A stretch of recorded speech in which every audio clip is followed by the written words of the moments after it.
First of all, let me apologize for the intro. It's not typical intro shit right there. So I'm trying to see. Oh, we good now. All right. I don't know why I was on and it kicked me off. I'm Pay pretty that bill, pissed man. off. Huh? He said pay the bill. You pay that bill. You got the original intro wasn't paid for this month. Yeah. Yeah, I thought it was good, man. I was like, man, what the world? But anyway, we here. Unpopular celebrities back Oh yeah, Sunday. Quicker quicker show, maybe. We'll see what happens, man. Just trying to get on, keep y'all relevant for what's going on in the world. But if anybody out there can see us, hear us, watching us right now, give us a shout out in the comments. Good show last week with General Sherman, newly announced Major General Sherman. So go check that show out, man. I still got to make the shorts for that. I've been slacking, man. I've just been, oh yeah. be honest with y'all, man, just straight up lazy. Just straight up.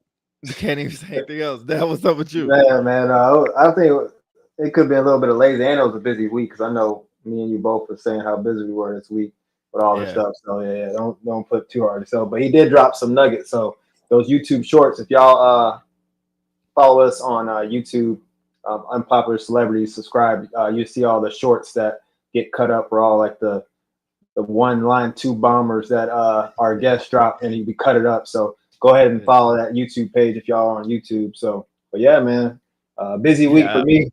So I'm glad to be on this Sunday. Chop it up on the corner.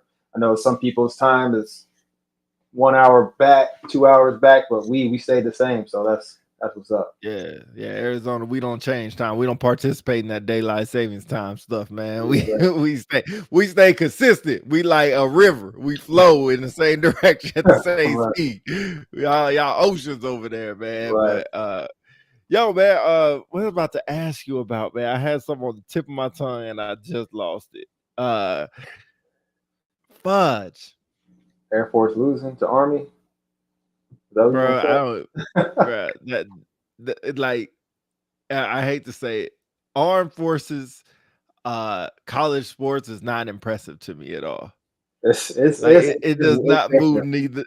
It doesn't move the needle at all. Did you see that video, that Army dude? I guess when they score, they do push-ups. Oh yeah, they do it on the thing. Yeah. They were doing half reps. Yeah, he was doing the half push. Somebody commented in there, said I'm a PTL, and none of those would count. 0, 0, 0. Yeah, that joke was hilarious, man. But that's the one game the Air Force should have on their schedule. Like, I don't care who we lose to, but we need to beat these other armed forces branches. Yeah, like, they're 8-0 and they just got an L to a 3. What are they, 3 and 4 or whatever? They lost to them, so I'm like, dang, y'all would lose to Army. Yeah, what you drinking, bro? I'm drinking that Pro Baller. It's an energy drink. It's called Pro Baller. It's an energy drink. Pro Baller. Yeah. It's an energy drink company out of Tempe. They were selling it at Costco, and they gave me a free sample, so I went ahead and took them up on their offer. It's not too bad.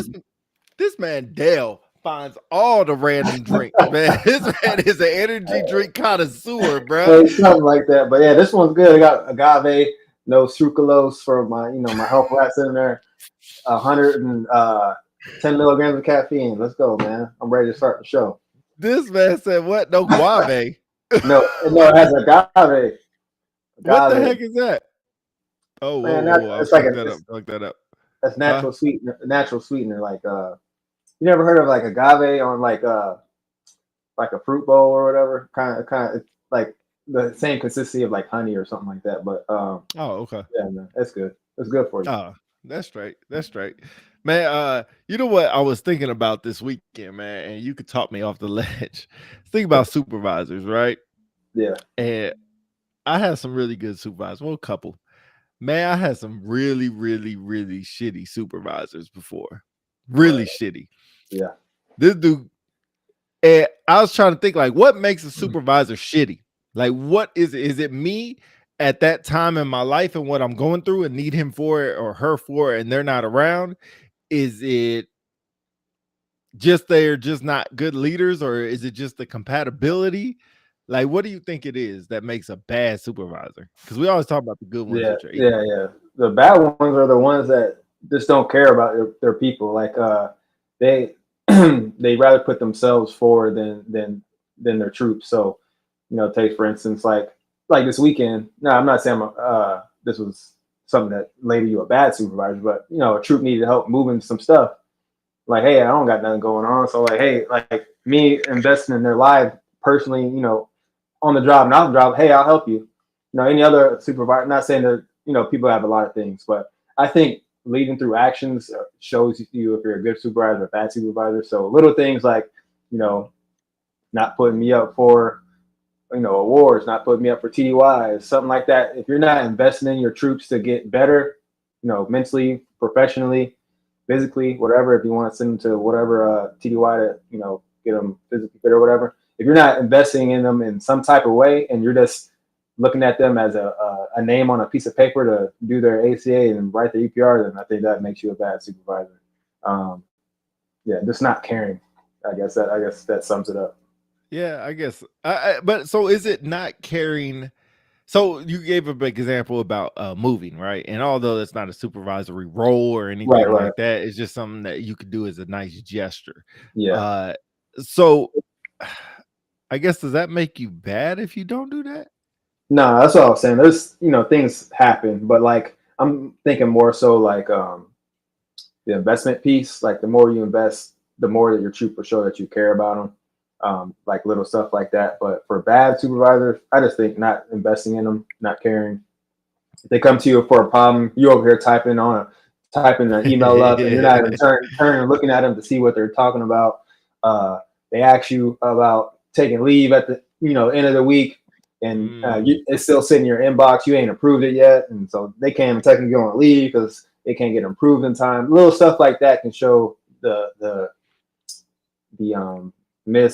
consistency of being a good supervisor. Just forgetting stuff, like not in by forgetting, that means you're not investing in what they have to say or what they need to do. So you're not taking down notes, you're not putting down stuff in the calendar to share on the calendar, like, hey, I got an appointment to go with so and so to MFRC to talk about this. Little stuff like that can show that you're invested in your troops. So yeah. You know what's weird, man? When I grew up, man, I always said like I didn't need a supervisor, and most of that's true to get the job done. But there's certain things that I do need a supervisor for, and I think the number one thing is I need you to be my voice where I'm not allowed in rooms. Right. And I think that's one of the biggest things that I could ask for as a supervisor is like I need you to be that voice of whatever you tell me in private, you're gonna say in public as well. Yeah. About how I'm doing or how I am, good or bad. Like I just wanted to be consistent. Yeah. And I think the worst supervisors I ever had would tell me things in person and then behind closed doors.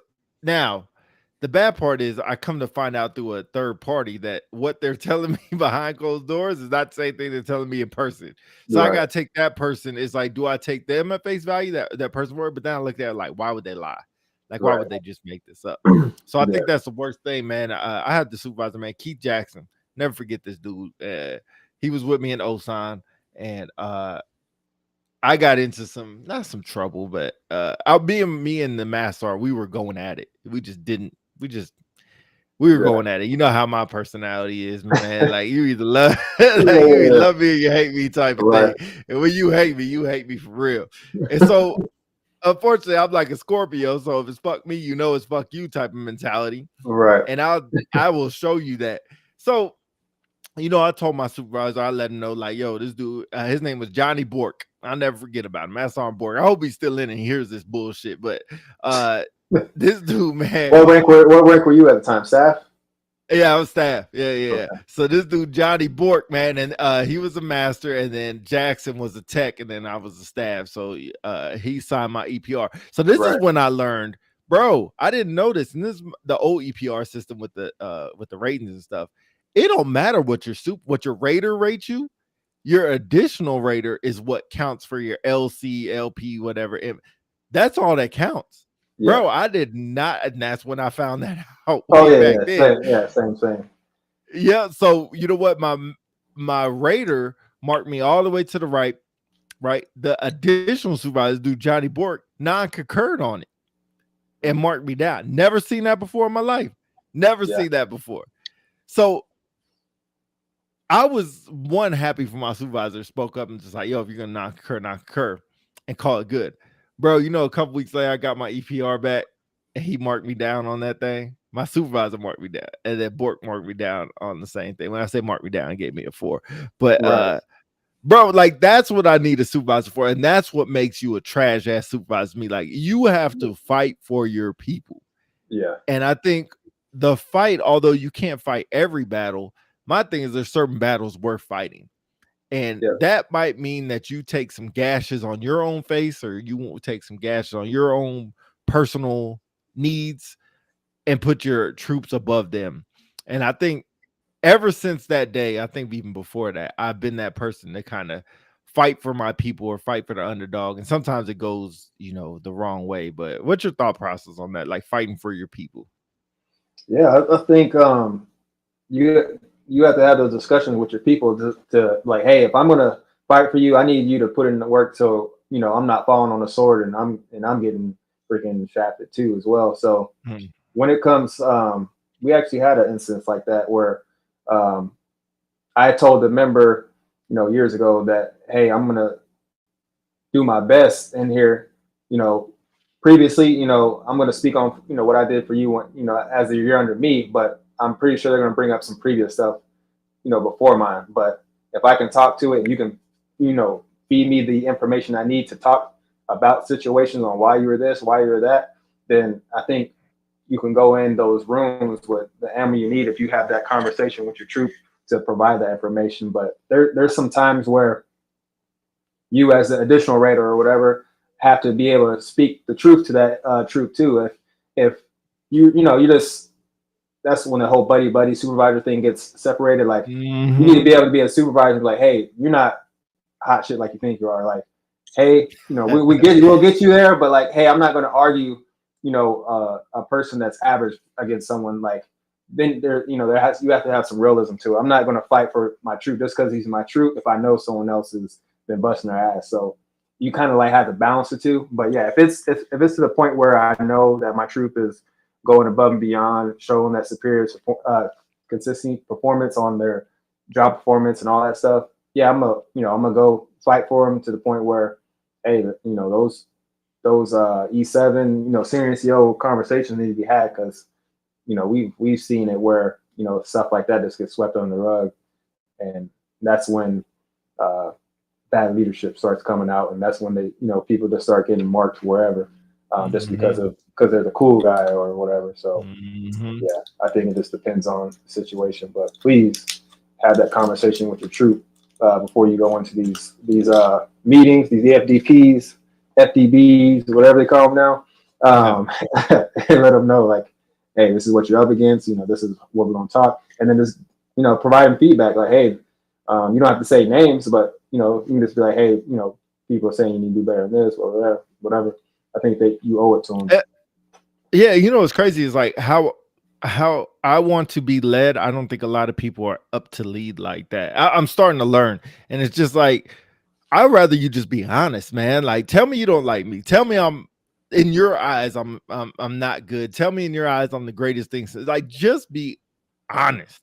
Yeah. And just because I think a lot of people worried about the backlash of being too honest.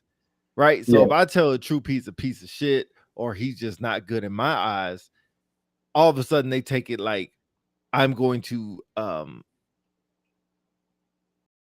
I almost said vote against them, but that's the wrong word. I'm going to bury them, I guess is the best word, best way I could think about, if you know what I'm saying.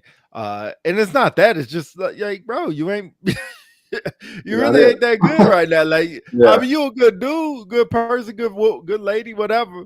But at what I need you to do, the job, that's not where you perform at. That's not where I need you, or that's not where you're good at. And I wouldn't count on you for that. But other places I would. But what most people do is like, let me find somebody who will just sing my praises and just tell me that I'm the greatest thing. And they'll go to that, because that in turn, what I think is going to get you promoted is that right there. A lot of people just go off of that to get promoted, make sure they get their awards and make sure they get their decks and blah, blah, blah, blah, blah, blah, blah. And I just straight up would rather be honest, because at the end of the day, we always say this uniforms, or the uniform's going to come off. And I need you to make sure for these 20 years, however long I stay in, 6 years, 4 years, whatever it is, that you are in charge of making me a better person for when I do leave.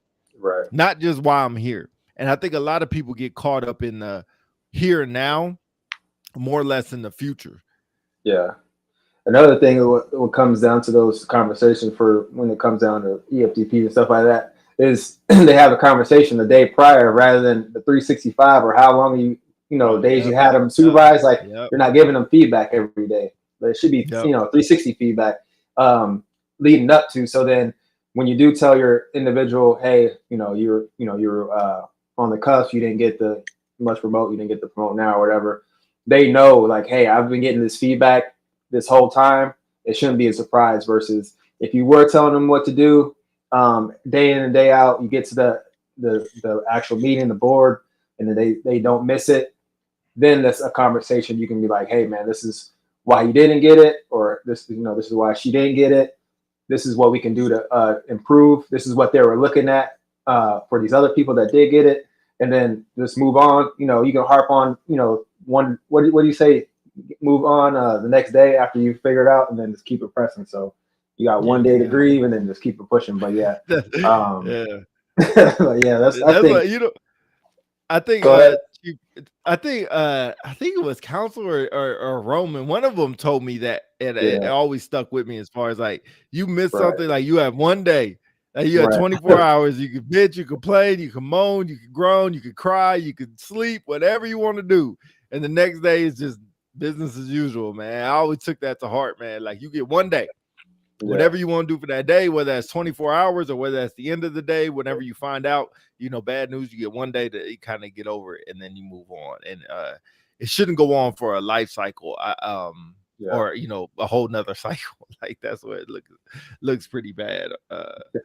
But yeah, man, I was just thinking about, man, I had some really shitty ass supervisors, bro. Like really shitty people, man. It's just like, and when I call them shitty people, like they might be good fathers, they might be good sons, but just for what I need them, they were just really shitty. And we just but I think my downfall, maybe you help me out with, man, once I cut you off, like you cut off for life. Like, I'll be honest, man. I said something that I regret, but don't regret, if that makes sense. I regret because I know the outcome. I don't regret it when I said it. So basically, this dude gave me paperwork, and I was on fire. This was really recent too. I was on fire.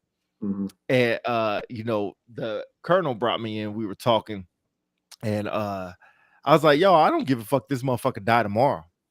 Like that thing don't affect me. I wasn't saying I want to kill him. I wasn't saying I hope he dies. I'm just saying that I don't care. Like it does not move if we were to die tomorrow, I'm not going to his funeral. Like I'm just coming to work like it's a regular day. We lost somebody, whatever. Like peace. Like, bro, I'm telling you, bro, that shit did not sit well at all. Yeah. But I still feel the same way today. If I ever see this dude, I'll walk right past him like I didn't know him. Yeah.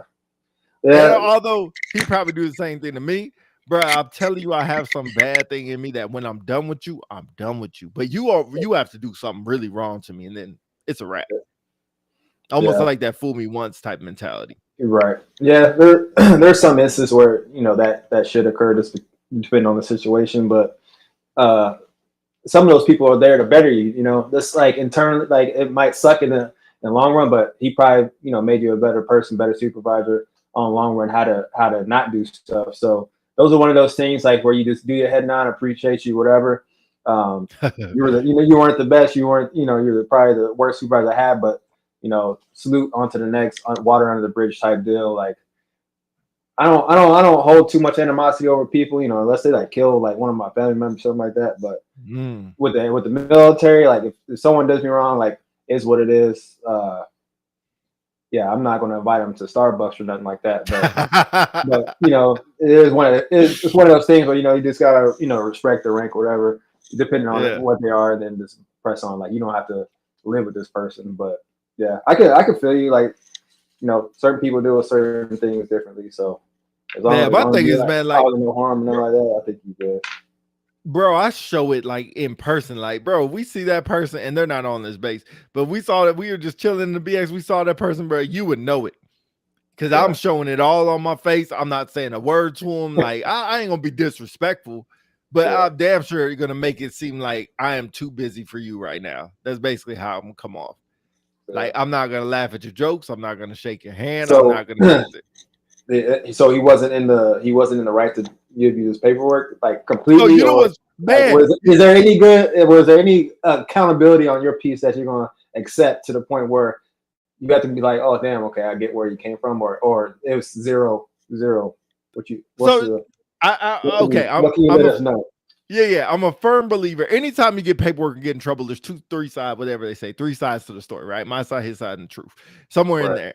I will say this is what I'll say. Yes, it was my fault. Let's stop right there. Pause. Throw that out the window, right? It was my fault. Yeah. But for what it was, if we had a better relationship, you wouldn't have gave me paperwork. You would just give me a conversation. Right. It wasn't nothing. What it was basically we didn't get along. He got his feelings hurt, and that's what his way of flexing his muscles, proving his point. And that's where I get upset. That's it. Like, bro. So no type of like discipline like ladder was established. You just went straight. Right. And it was something that it's just like let me give you an instance. Just like if I say, Dale, like I need you to send me or I need you to send out this email. It needs to be out by 10 o'clock. Right? 10 o'clock comes, you don't send out the email. The next day I'll be like, Dale, did you send out that email? Like, oh man, I forgot or whatever. And I give you paperwork for it. But if we have a relationship, I'm not going to do that. I'm going to sit here and be like, was it worth it? Like, did anybody die? Basically. And then if I wait a whole day after the email, like if I called you like at 10:05 and was like, bro, where's that email at? Okay, now it's a big deal. But that's like a reminder because we all need those type of things. But this was an incident, just like something didn't happen. We fought it out. And I said, this was the only part that I say that I'm trying to talk in code, so I don't say the whole thing. But the only part I'll say is that we had a conversation. If we use the email analogy, I said, yo, like, I don't feel comfortable sending out this email. And he's like, no, I still need it out by 10. It's like, I really don't feel comfortable. So let's use somebody else, contact them, and they'll send out the email. But I don't feel comfortable. So that's kind of, if that was the analogy, the conversation. So he was still like, I told you to do something, you didn't do it. I got it. But I also told you I didn't feel comfortable doing it.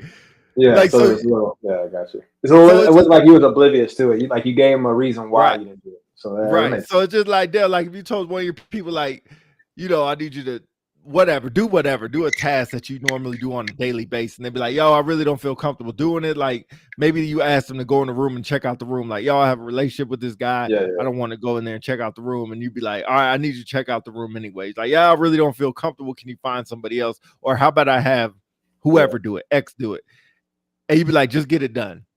X does it, gets it done, but that person didn't do it.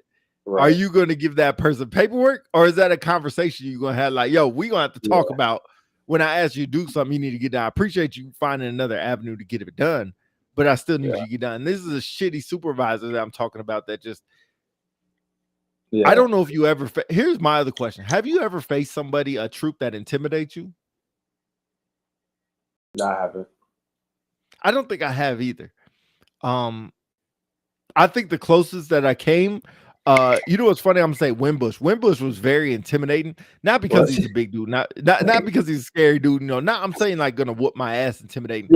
Intimidating by having to be on my P's and Q's, because like he is gonna fight back whatever I told him. Whatever I talked about, he's gonna push back. Now it's not in a bad way, but I actually admire that. Quig was another one. You remember Quig? Quig was another one, man. Man, when we had man, he would fight back and push back, and I appreciated it. Now, it made at certain times it made conversations difficult, but how do I get mad at the person because of that? Right. Like I hate those people that just yes sir and just do it. Some people just they don't. I wouldn't say intimidation. I would say like they avoid conflict. Like they don't want to like They'd rather like they write the LLC rather than talk about it. Like and for years in like an email, like that shouldn't raise a conflict to the point where you don't want to talk to the individual, especially being in a leadership position. Those are the pills you got to swallow to talk to your troop. Like, hey, why did you not do this? But I think in your case, maybe it could be intimidation, but I think that's trying to deflect from conflict. But it's not really conflict; it's just having a conversation with your troop. I think a conversation that could lead to conflict. And I think, so I think those are, man, it takes, conflict management. I think that's one of the things that we learned about in ALS or something like that, whatever it was. And like I said, man, and, apologize, but ALS don't really teach you shit about being a leader, nor is it supposed to, right? It's supposed to give you some kind of tools that maybe you don't have that you can, pick from if you need it, but it's not really going to teach you like, hey, now you're good to go for everybody, right? Different strokes for different folks. Different people will like certain things, not like certain things. But I think conflict management is a hard tool to have. But the first thing you have to do is like, I think for any conflict management, like you got to know where you're at on the spectrum of conflict. Like if you're having conflict with me, but I'm in charge, I have a certain level that you can go to, right? You can only go so high with your conflict. Me being in charge, I can go as high as I want, to be honest, because I'm in charge. At the end of the day, we're going to do what I say at the end of the day. Now, I would like it to be a group decision or come to an agreement, agree to disagree, or however you want to say it. But if you're on the lower end of conflict management, I think my biggest thing is like, I don't know how high I can go. So I always try to push it. And sometimes I push it and the volcano erupts. But I think with conflict, a big thing to avoid, like not to avoid it, but like you need to have some type of patience instilled in you, because another reason why a lot of people get into a conflict is because they're quick to want to jump to their side and tell you why they're right. And why this is that and why this is whatever. So, but like that's why like working on patience like internally is another reason why you can resolve so much conflict. Just because if I can sit here and listen to you blather off and not strike out, because depending on because for me and we're two totally different people. Like if I jump out and strike something to the point where that's going to make you strike out at me saying like, hey, like this is BS, whatever like that. But for me, I'm more of a person. I'll sit there and listen to you yell whatever, and I can just squash the conflict right there. And you're expecting me to react a certain way. So that's something I've been doing. With this practicing like meditation and just getting my mental state right every day, every night, just so I can be a better person with patience. Because I think that that's a real tool to have as a supervisor, to be patient. To mitigate those types of stuff. And certain patience I have, and that's my bad thing. Like certain things I have a lot of patience for. Certain things, bro, I have no patience for. Like zip zero nada, bro. And man. But certain things I have no patience for at all. But certain things is like, man, I get it, I understand. But that's my problem as well. But I think that same bias I have, you want to call it a bias, whatever it is, that I have, other people have as well. And they have patience for certain things. And crazy part is the shit that they have patience for, I have zero patience for. Yeah. Like if you have somebody that consistently shows up late to work, I have no patience for that. Yeah. But some people do. And something, it's just like if you are, consistently just a lazy bad worker, I have no patience for that. Some people like, we can work with her. Man, I was like, man, I don't get that. I don't get that at all. But right. So I think my patience is hard to develop, man. I don't know if I think I need to, they always say like, that famous saying used to be like, what would Jesus do? Sometimes I need to be like, what would Dale do? Like just sit here and just listen to that person because they fired. I'm ready to fire as well. Like you fire off, I'm ready to fire off. And like I said, the conflict management in my head, I know I'm up here. It depends on who I'm talking to. Right. And when I'm talking to somebody above me, I forget that they're up here and I'm down here. And I just have it out with them, man. Yeah, man. Because like, I think my biggest thing, man, coming up as a fighter, man, it's like we solve conflict by throwing hands with somebody, and not in the street, man. I'm talking about legally. So that's how. But if you ever notice, and I'll tell everybody this story 100 times, if you ever notice, the end of every fight, fighters shake hands every time because you have a respect for that person. As long as it wasn't dirty or anything like that, you have a respect for that person. You might talk shit. Yeah. But they appreciate whatever you got the best of me, you did your thing. But for speaking, unless it's a debate, there's really no way to unload that conflict in a speaking back and forth. To me, tell me I'm wrong.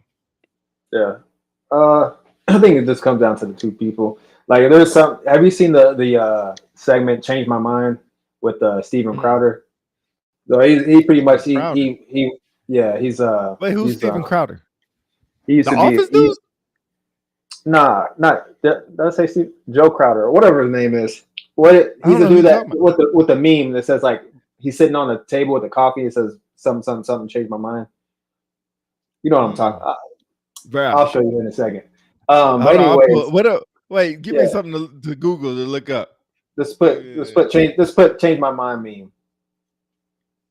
All right, go ahead. I'm gonna look it up. But anyways, so he brings up pretty much debates about certain topics that get people riled up, and the whole point of it is for the other person to change his mind on a certain topic. So let's say the topic was is this it?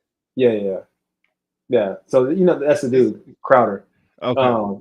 But yeah, so he pretty much would. So a topic would be there are no wars fought in Antarctica. Change my mind. Right. And then so pretty much people will come sit down with them, have coffee or whatever, and they'll argue their side. He'll argue his side, and then at the end, he thanks him like, "Hey, appreciate your side." Sometimes his mind gets changed because of his blind spots. He didn't see it from that way, and so he'll shake his hand and stuff like that, or her hand, depending on what's going on. And sometimes they just go at it and they don't do none of that. So it just depends. It just depends on the situation. Like if the person's humble enough to accept they're wrong, then I think, hey man, yeah, you're right. Like I didn't see it that way. But then if you have two personalities that are, like Scorpios, like two of y'all or something like that, and y'all can't agree, then you're never gonna find a happy medium. So yeah, but here's the crazy part with me. No matter how bad we get in the debate, the conflict, whatever, I'm never mad at you after the fact. Now, if you do something bad to me, now I'm mad at you for that action. But man, we could cuss and fuss and fight verbally or whatever. We could throw hands, whatever you want to do, and I'm never mad at you because I got to understand that you have a position and a point for what you're trying to make. And I can understand and respect that. As long as you can understand and respect my side. And like you always say, like, man, we'll just agree to disagree, right? I think Mike said the same thing all the time. Like, man, we'll just agree to disagree. And I'm okay with that as long as there's nothing after the fact that you're holding back. Because like while we're having this debate, this conflict, it's your time to get everything out. And like I tell you, like I tell my troops all the time, like, bro, you can tell me like, Pete, you a piece of shit. You the worst. Like, it's not gonna affect me none. I'm not gonna look at myself different. I'm going to actually respect you because now I know if, and basically at the end of it, I'm like, bro, if I ever do something wrong to you, because at the end of the day, you're still my troop, I'm still your suit for the whatever foreseeable time. So if I do something wrong, bro, tell me. Because I don't want to sit here running around like blind leading the blind, thinking I'm doing everything right and I'm not doing anything right. Exactly. But when you just go with the flow, man, but like I said, I'm different. So if I expect you to do that to me, that's how I'm going to come at you. And most people be like, no, don't come at me like that, blah, blah, blah. Just let me be perfect. Let me be me. Or you're not allowed to tell me how to act. I tell you how to act, type of thing. Right. And I just for the life of me, man, I just can't get over that. Like, I would rather you come to me and be like, yo, Pete, you really fucked this up. And I'll be like, yep, you know what? I really did. Or you know what? I really appreciate it. But don't hold a grudge against me. Because like I tell everybody, and tell me if I'm wrong, it might be changing subjects. I think as a team, whether it's supervisor troop, whether it's a whole squadron, whether it's a business, my strengths should be your weaknesses and your weaknesses should be my strengths. And that's how we work together. Yeah. But if we just both strong in the same aspect, we might love each other because we both, what we're strong in, we want other people to be strong in the same thing because that's what causes compatibility. But what I'm really looking for is if I can't spell and you're a fucking spelling bee champ, don't be mad at me because I can't spell. Right. You know what I mean? Like, use that talent for helping out the team. But what a lot of people say is, I'm this way, everybody else should be this way. And when they're not that way, we just throw it in a bridge. Like, I'll give you a perfect example. Or maybe not a perfect example, but a example. I remember I had this troop that man, he said he couldn't stand out of shape, basically fat people. Like, he would not respect them because they were out of shape. It showed laziness. Okay. Right? I told him, I said, bro, I straight up agree with you, but they're lazy in one aspect of life. That don't mean they're lazy all around. Like, that don't mean they're just, you know, they are lazy in this one aspect, or they don't work as hard as you do, or they do not have that wire in their brain that flips and says, man, I'm out of shape. I need to do shit to get better in shape, whether eat better, sleep better, you know, work out or whatever. Right. So don't be mad at them because that's their weakness, because they have certain strengths that you suck at. So, but I think a lot of people, man, they use that as like, I'm a workout guru. I'm in good shape. Everybody should be in good shape. I'm a hype person. Everybody should be a hype person. Yeah. Go ahead. No, give me a thought. There are people like that, and like, what's the saying? Like, you can go far by yourself, or you can go farther together. That's one of those things where, like, you got to fill in the spaces with your team to utilize their strengths. And that's the lens that you should have as a supervisor. Just going forward. If you know this person's good at admin stuff, hey, let me have the person that's good at admin stuff oversee a person that's not good, and let them create that bond and get better together. So there are people that do that. I don't know if it's because of insecurity, like, oh, I'm this person that can work out, so if no one else can do it, I'm just gonna fat shame everyone else. So that shouldn't be a thing. I think those type of people need to. That's the feedback that they need to receive. Like, hey, I don't think just because you can do this doesn't mean everyone can do it. So if this is what you want to see, be that person and lead this thing, and we'll follow you. But don't expect people to just hop on the train, like, going 90 miles an hour when you just need to slow it down and fill those gaps, Right. And it's just like, hey, first of all, I gotta ask you something. I hate to ask you on here. Yo, go to your little stop video up arrow thing. Is your mirror image highlighted? Mirror image. Nah, what you said? The stop The video? little stop video, the little up arrow thing is Oh, your is highlighted. Yeah. Unhighlight that. There we go. Oh shit. Bro, your Arizona was backwards and it was driving me bro. nuts. Oh, And man, I couldn't figure out I couldn't figure out why.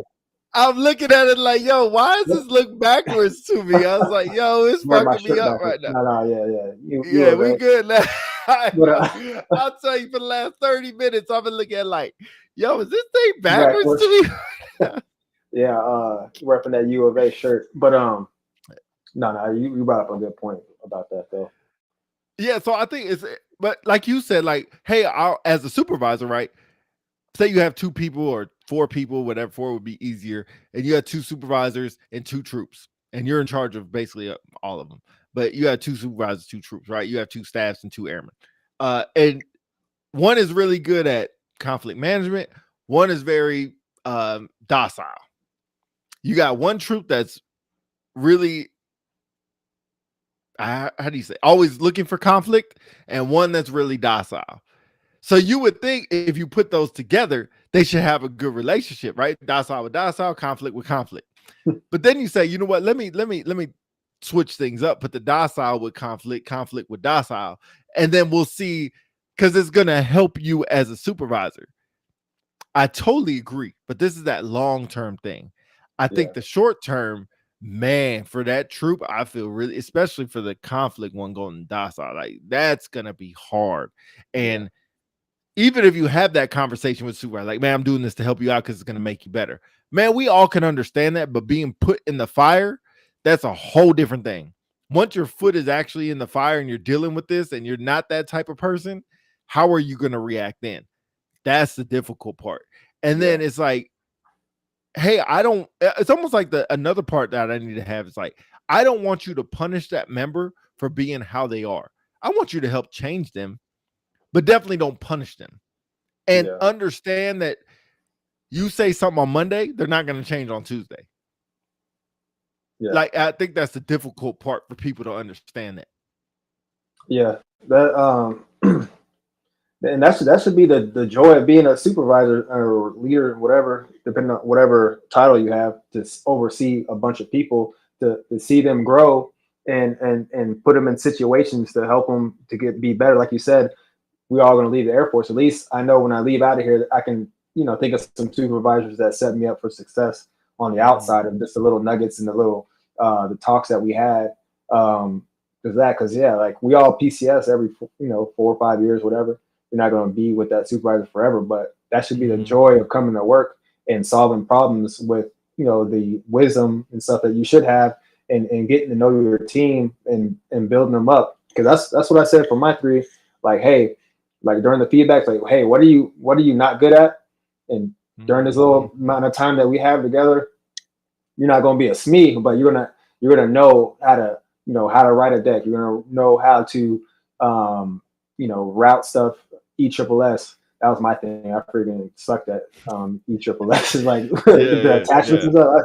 I never got shown that. I always sent my paperwork to supervisors and they send it to me. So that was one of my things that I asked my supervisor.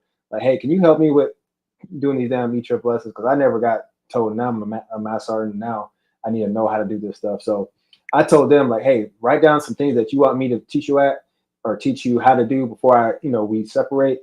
And that's my nuggets that I think I can give them. So I think that's what other supervisors should do, to be honest. 100%, man. You hit the nail on the head with that.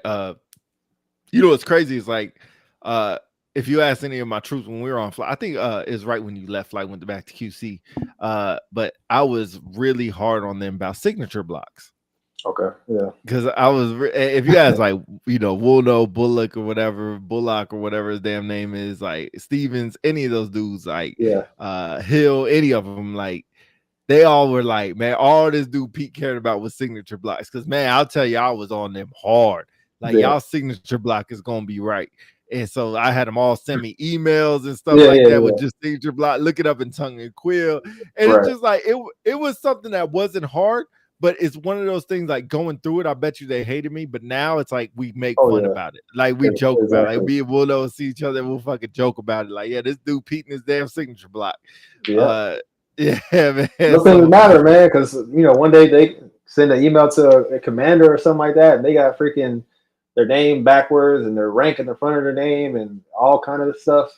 Those little nuggets, that's your ports. That's your little thing. But other supervisors have other little things that they want their troops to do. But yeah, that's the thing, especially with security forces. We don't really send, unless you're a back office on flight. You'll send an email to your flight chief or whatever. But other than that, you're not really QCing your freaking signature block and how you sign stuff. You know what I mean? So. Yeah, I just learned about this thing. I don't know if you know about it, bro. It's you could have rules to your email. So basically, like a rule, if I'm CC'd in an email, you can get it sent to a certain box. Yeah. If it's like an email, like oh, you already knew that. Yeah. I learned that when I went to CE. But yeah, this selfish ass. I thought you knew that first, bro. Yeah. So that's how I have individual folders for my troops, and then anything dealing with like work orders, I have that go straight to that. It makes your life so much easier. Yeah, I learned. I didn't learn that until I left security forces, but yeah, I'm definitely gonna this captain had to send it to me. Okay. Or had to walk me through it. So I'm like, man, this would be a huge nugget for security forces to have, because bro, I never knew about that. I'll tell you, that was a game changer. Like game changer. Like all these BS emails I'll be getting in my inbox and stuff or whatever. Like, man, I could throw those in the one, like it automatically goes there instead of me having to drag it. I like, that's love. That's love. But yeah, certain things like that, man, I think it's important. But like, I think like what we talked about, man, like I never really get mad at somebody for not knowing something. I think the only time I do, like for instance, I told somebody about their signature block. I was like, yo, your signature block, this is at where I work at now. I was like, yo, your signature block is wrong. And they were like, well, nobody else has ever told me. And I'm just like, bro, I'll tell you, like, I'm a smart ass by nature, man. So I look at like, did you even hear what I said? Because your reply had nothing to do with what we were talking about. Right. I wasn't like, is your signature block wrong? Did anybody ever tell you that? And you're like, no, nobody ever told you. Your response was, well, nobody else told me. Like, that don't make it right. Like, it's shit's still wrong. Like, just fix it. What they have, like, wrong, like the rank or whatever? Nah, their name. So everything was right, formatted right. But you know how your name has to be in all caps? Yeah. Oh, it's under their name was, the first letter. Yeah. No. Your whole name has to be in caps. No, I'm saying they have their first letter and everything. Yeah, just the first letter. Yeah. Another person, man, like somebody had U.S. Air Force twice. And I'm like, what the hell would you have that twice on there for? Yeah. So he's like, this dude, man, I was like, yo, just let him know. And then the other thing, the thing I found out about, bro, I'll never forget this. When you add the TH at the end, first of all, it can't be scripted or it's up top. That's number one. Number two, the only time you use is when you spell it all the way out. So I learned that. So it's funny, the things that have been ingrained in me that I will never forget about. But this is all because if I would have got paperwork on it, I would remember it for different reasons. But if I got it, the only reason I remember it, because, man, I'll be honest, like when I was working with now General Sherman, but working for his team because they were the group and I was part of the group, I was doing a going away for this command chief, and I sent out the invite, and I had his team look over it. His team didn't catch the TH. Bro, this light colonel lit my ass up, but in a funny, good way. Good way. And at the beginning, I didn't find it funny, but it was funny towards the end. And we had a long, but from there, never forgot about it. Ever forgot about it. Yeah, I'll tell you, like going through it, like I didn't really talk to this colonel really, but the way he worded it, he kind of made me feel bad. Like, yo, you're representing the group. You're sending out group emails, and we don't make each other look bad. And I want to be like, your own people looked at it. Your own people said that it was good. But I didn't want to throw anybody under the bus. So I was just like, so I was like, all right, man. He was like, just remember, this is how it is or whatever. He's like, resend out the email. He's like, let me check it so we can go over it. So he did, and I sent it to him, and he was like, yep, TH for blah blah blah every time. And I was like, never forgot about it. But yeah, those are the conversations we talking about as far as like leaders go. Like, hey, you can do it two ways. You can mentor and show like, hey, this is how you're supposed to do it, or you can be the asshole and act like the person who sent it knows everything. And yeah. So that goes to show his type of leadership stuck with you with QC and that email. Yeah, and you was crazy. Like, I hate this dude. Like, I hate this dude. But he came through on that day. He came through and he made me remember that name. Yeah, that's it. I remember that for life. Other people, like I told you, remember that other dude for giving me paperwork. That's the only thing I remember him for. Yeah. I couldn't tell you one other thing, man. So it's kind of sad, man. But anyway, man, I think we'll cut the show, man. Cut the show, got 10 minutes short. Got football to watch, man. The Eagles play the Cowboys. Is that tonight? Is that the night game? No, I think they play it in like the 2:00. The late game. I don't know who plays late game. I haven't even looked at week 9, to be honest. I've been so busy. Yeah, man, for real. Like, I ain't made no bets or anything, man. You saw Wembanyama, man, put it on the Suns? Oh yeah. This man, this dude might be rookie of the year. And Bengals. It's the Bills they do. Right? Yeah. What'd you say now? So hopefully he stays healthy, man. He's looking good for this rookie of the year. Yeah. Getting them Spurs again, so yeah. But man, the Bears and Saints are where's old Philly DC? He's traveling right. Yeah, he's traveling. Right. We'll see if this team can pull through with the infamous Cowboys. They better, man. The Falcons are winning 8-3, bro. How do you get 8 points? How the hell you get 8 points? Oh, you go for 2. Duh. Oh yeah. That or you missed a field goal and got a safety. Nah, they were. Oh no, you're right. They got a safety. They got a safety. Calais Campbell got a safety. Oh, shout out to him. Missed the extra point. But yeah, man. Appreciate y'all joining in on the show. Sorry because this whole time changed, but I'm glad the people that tuned in. What we got lined up for next week? So you know what? Next week, man, we gotta give a mic to see if that person's gonna come on, but I seriously doubt it. So you know what? Chief Counsel reached out to. It's funny. Was my command chief at Absent. Forgive me for not remembering her name. She actually gave me a coin. But forgive me for not remembering. But yo, super dope. I cannot remember her name for the life of me. Anyway, she was the Absent Comanche. I think she still is. So we got her coming on, and then we got your boy Hero Front, right? Yep, Hero Front should be on 2 weeks, right? Yep. And then probably take a Thanksgiving break. I won't be here for Thanksgiving that weekend. So probably take a break for Thanksgiving, come back, do a couple shows, and then we'll, do our infamous long break for Christmas and New Year's that we always do. Maybe come on for a surprise show. Did you see they have Black Friday football games? Yeah, I just saw that. That's cool.